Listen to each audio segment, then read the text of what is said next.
the paths to be raised, the water sheds off, it goes into a swale and goes through the landscaping. So that's another great. Oh.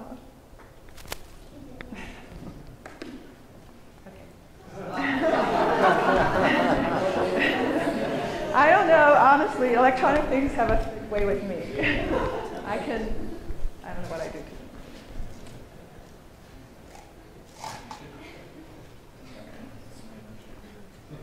Okay, forward one, please. One.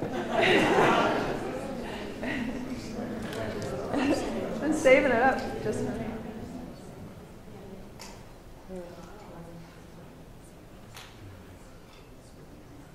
A couple more.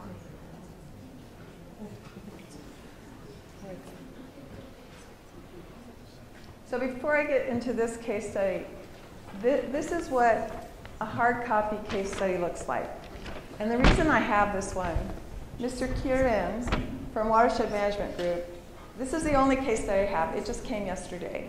They have more case studies, dozens, if not hundreds, but they're so busy that I don't have any of them except this one. So it's 11 by 17 if you print it out. If you fold it to put into an 8.5 by 11 notebook, you'll see kind of the key features are on this folded panel that come to the front. So that's what it looks like hard copy. But as we know, so many of us are going to use the electronic version, which is wonderful. So my example case study is the College of Architecture, Planning, and Landscape Architecture on the University of Arizona campus. I think this is the most beautiful project. So this is really just meant to show the pieces and parts of the case study format. The panel I talked about when it's folded is right along the right side, so it's got the title, it's got all the LID logo icons, lessons learned, the best picture, that's where we want the best picture to be, and then the location map. Can we go to the next one? But we can't blow it up, huh? Okay.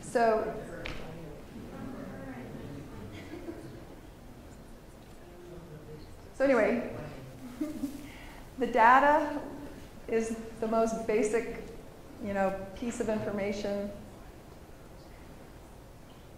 that we need to acquire. Where's the project located? How big is it? Who owns the project? Who designed the project? Those are all very important. When it was completed, that's also nice to keep it in the timeline of how we advance these type of designs. Go ahead.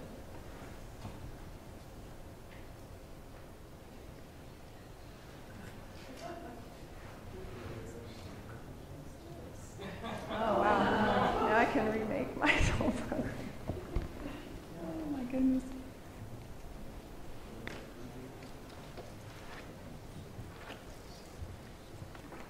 Does anybody have any questions in the meantime? Where we've come so far?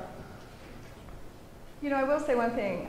My presentation is in two parts. The first part is sort of talking about the case studies. The second part is presenting these certificates, which are to the 17, our first and most cherished case studies because they're getting us going. So when I'm done with this, I'll take a couple questions unless we take care of that now. And then Anne Monahan and I will present these certificates to our 17 case studies. Okay, that's the second one. I think we're too far. I should be on goals. Yeah, okay. So another bit of information we would like to have is, who initiated the project? What did they want? Who are the stakeholders? What were their goals? And have there been any recognition, an ASLA award, a LEED award? And then what performance measures were used to sort of check that what happened is really functioning?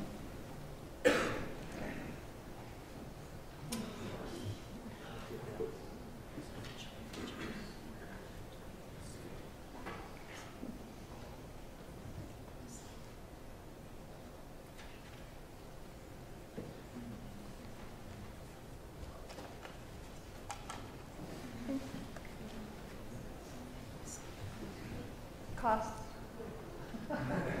One forward. There. Next one.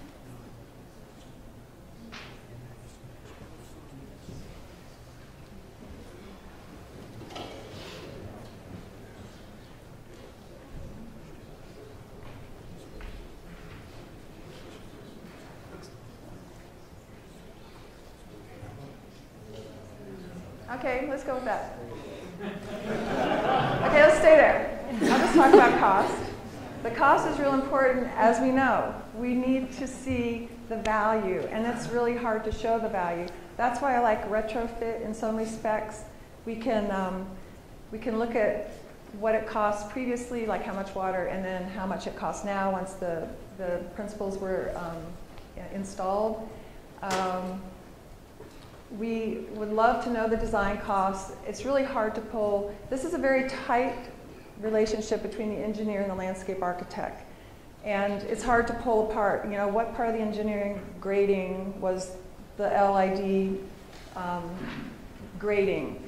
What part was other parts of the project? It's kind of hard, and we ask you to make your best shot at that. It's not easy, but it's something, if you just spend a little time, at least we're in the ballpark, and that kind of helps someone who's looking at one of the case studies. Compared to conventional, how the heck are you going to do that? You know, that Copper Creek design, I don't know if you recall the big subdivision. I took the original concept, I redesigned it with the old style, all those streets, all those channels, and that shows you, but no one ever does that. You can't do a project, cost it out, and then redesign it and cost that out. Typically, no one's going to spend the money. The idea would be great if we could have a comparison, but that's another one that we're not really able to get from people. Let's see. This one is kind of the summary of all the great things that happened on the project. What are the elements that were achieved on the project? What was the design all about? The design features themselves. Is there a cistern? Are there swales? Are there curb cuts? We just want everything kind of summarized so that people can see what this project, this case study has, and maybe that's what they're looking for, and they can use it as an example and decide to go see it physically. Go ahead.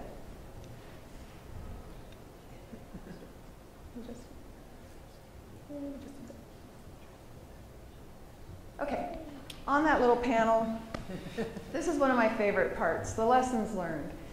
You can learn so much from a project, and you can carry it forward if it was good, or you can dump it if it wasn't. And people who worked on it, that's why I have to have people help me, give me this information. I don't know the project. I don't know how things went, what went wrong, what went right, things that you didn't even expect. And that's why the designer, the owner, everyone has to really help us with these case studies.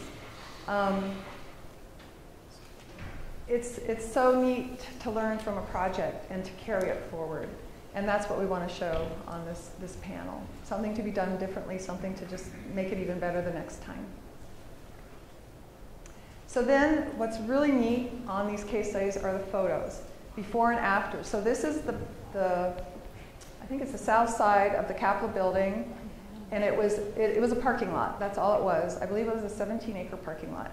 It is now this beautiful, it's actually a biome. I mean, they have native fish in their pond. It's lush. It's got so much canopy. It's a place that the students love to go to. Aerial view, before and after, powerful stuff. That's the exact same picture, the exact same location. And it's went from being asphalt into a beautiful canopy space. And of course, any other pictures are welcome. This is the pond that's created. They have a huge cistern. I forget the number of gallons, but they collect a lot of water. They collect condensate. And, well, you'll see on the next picture what happens when there's a storm. But this is the pond. They have native fish in that pond now.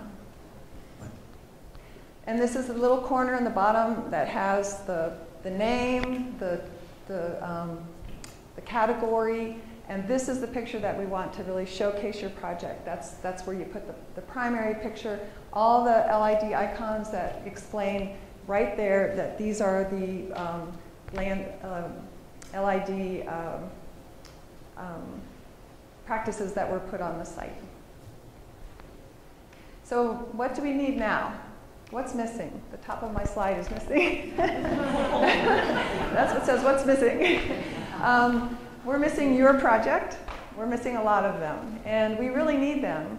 We have no commercial or industrial examples right now. What's missing a lot of times is some of the before and after pictures.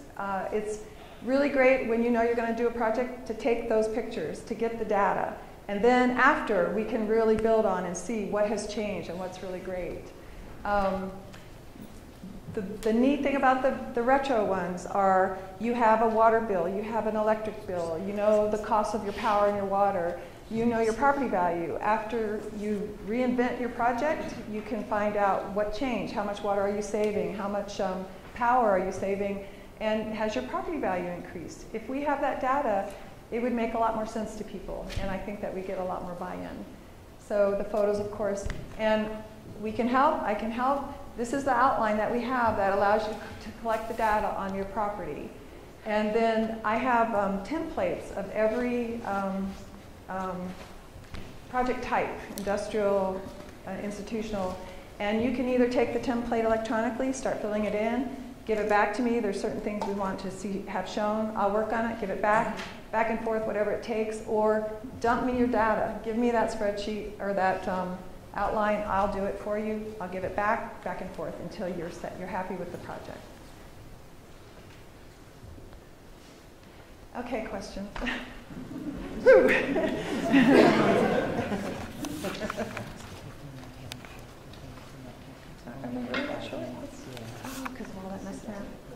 Okay, you know what? Let's go forward. I'm just going to go through the list of projects. We're not going to be able to hand out the certificates, unfortunately. I mean, people could come up and collect them, but I think if you're all right with that, I'll keep it up. Well, all right, let me just show. Well, here, wait. This is this. One thing.